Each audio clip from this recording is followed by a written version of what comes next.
I'm so freaking excited today because I got my hands on the iPhone 14 Pro Max. So I did pre-order this, but there was a delay and I guess I ordered slightly too late. And so I missed the cutoff for the official release date, which was the 16th. So I ended up getting this on the 29th or the 28th. I just got it tonight, really late on. So I'm filming a video and it's kind of a little bit late past my bedtime, but we're going to be going ahead and unboxing this and taking a look, and I'm going to tell you my first impressions. So this is the Space Black Edition and it's the 256GB model. Yeah, without any further ado, let's just jump straight into the unboxing.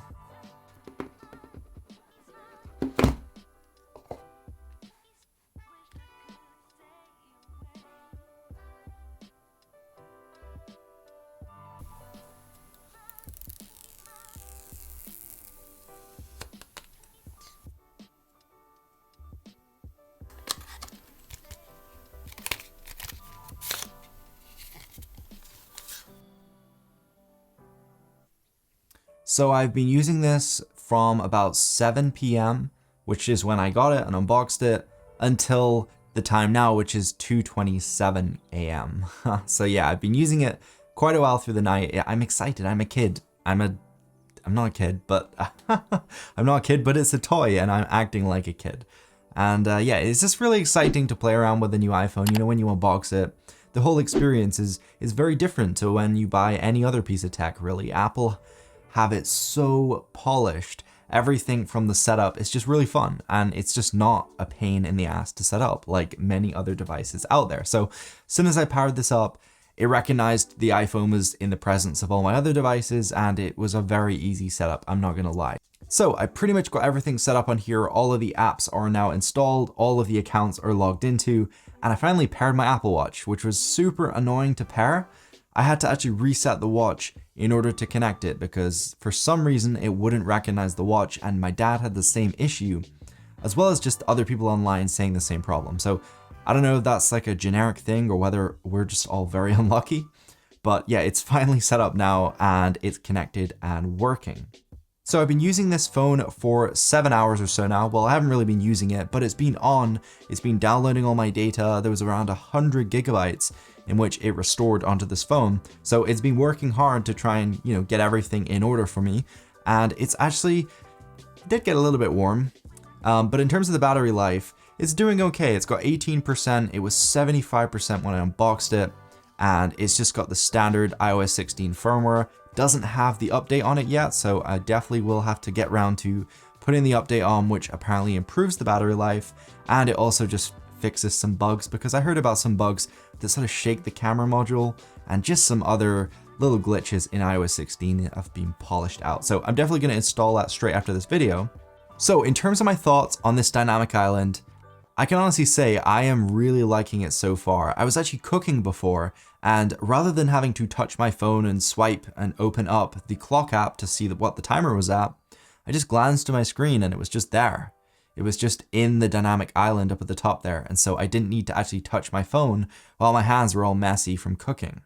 And as well as having your timer up there, you can also go and add another bubble up at the top there, and it actually splits off. So then you can actually have two things up at the top there. So you can check your timer and you can check which song you're playing. So if you hold down on the bubble with your music, it will actually show you the album artwork as well as all the title, the artist name, as well as the ability to pause the music, skip song, and scrub through the music you're listening to. So yeah, I honestly can say this is a pretty cool idea. I mean, there's so many supported features inside of the phone that work with the dynamic island. I mean, when you've got low power, when you're charging the device, when you're airdropping, I have a list right here. Even when your watch unlocks the phone, it will pop up there. Any NFC interactions will pop up in the dynamic island, as well as SIM card alerts, Find My iPhone alerts, or even when you have your personal hotspot on, if you're screen recording, if you're in the voice memos app, it will go ahead and actually display this waveform at the top, and you can actually see yourself talking. And the same goes for if you're on a phone call, it will pop up in the dynamic island. So yeah, I love this. I love the way it's so baked in and all of the features throughout the phone work with that dynamic island, and it's also going to work with third parties as well. So I'm assuming if you book an Uber, it's going to show up with your Uber status up at the top there. It's going to show you some information. And I've even seen people talking on Twitter about how you can have a score up at the top for any sports games going on. So if you're into basketball and you're curious about what the score is, you can just look at your dynamic island and it tells you the results.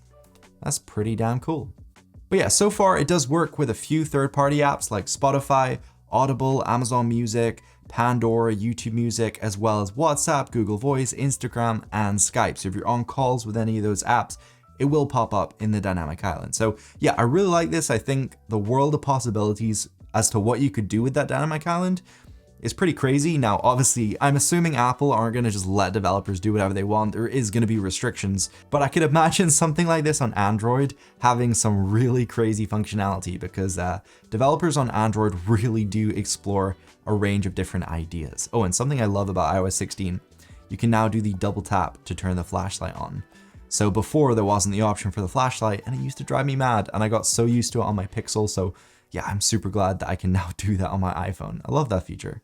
Now, I have tried out the camera and I can say I am very, very impressed. As a photographer, I'm using the Canon R6. I have a full frame mirrorless camera, and I'm not gonna lie, first impressions of the raw pictures out of this are mind-blowing. I never expected to get such quality from a smartphone. I mean, when you're zooming in, the detail is unbelievable. It almost doesn't lose detail as you zoom in, which I've never seen or experienced before on a smartphone. And I have had a lot of smartphones. I've been using the Pixel recently, the Pixel 6a. The camera on that's pretty good for a budget phone. Obviously, it doesn't really compete with this in terms of the detail and the ability to shoot RAW, but it's a pretty good camera for a smartphone. I mean, I have a lot of experience with even Samsung phones, and they have really high megapixel counts, super good zoom. I mean, I would say the zoom on this is definitely not as good as that, but the detail of those raw shots and what you can do with those files once you import it into Lightroom is crazy for a phone. Honestly, the dynamic range and the colors, the detail is just a photographer's dream, I can honestly say.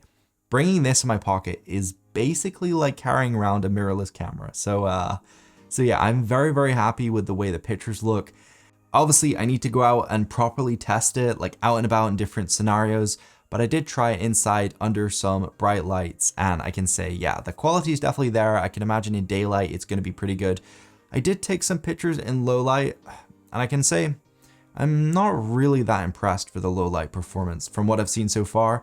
Now, obviously, I've been using the Pixel 6a for the past few weeks, and the low light's just unbelievable. Like, it's just not even comparable to any phone.